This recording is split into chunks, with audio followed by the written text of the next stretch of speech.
Let's turn now to the latest information coming out of Florida, where the FBI has now revealed that law enforcement officials shot and killed an unarmed man that they were questioning. That's according to the WESH-TV local news station. 27-year-old Ibrahim Tolashev was shot 6 times by police on May 22nd, while police officers were questioning him over his connection to a triple homicide that happened back in 2011.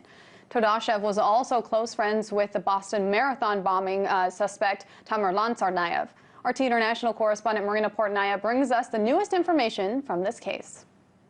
At the time of the shooting, up to half a dozen law enforcement officials, including 2 Massachusetts State Police troopers and an FBI agent from the agency's Boston division, were present at the Florida condo, which was not far from Universal Studios. But the FBI has provided few details after the shooting, saying that the matter is being investigated by a specific FBI review team, and the FBI may not finish its probe for several months. Now, the FBI, meanwhile, has been under enormous scrutiny for missing several warnings about Tamerlan Tsarnaev, the biggest warnings coming from Russian intelligence officials years ago, indicating that Tamerlan Tsarnaev may have links to extremist groups.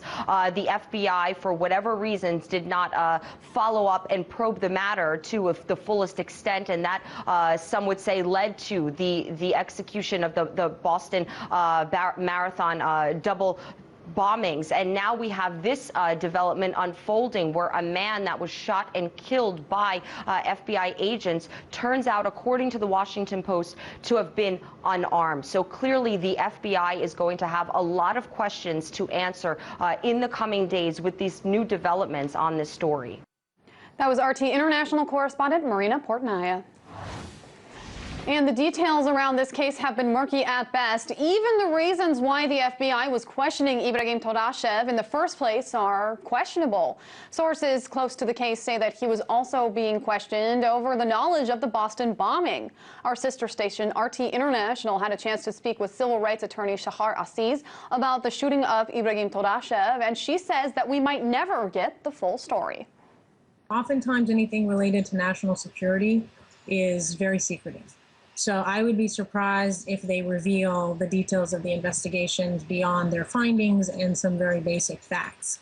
But again, the less they reveal to the public, the more likely the public will not believe that they endeavored in a fair and objective investigation. So my initial intuition is that we're not going to know very much beyond what their findings are. But if it's an independent investigation, there may be a higher likelihood that it could be more transparent. So it's really about trying to bolster the legitimacy of the investigation and making sure that the outcome, in fact, reflects the truth. That was civil rights attorney Shahar Aziz.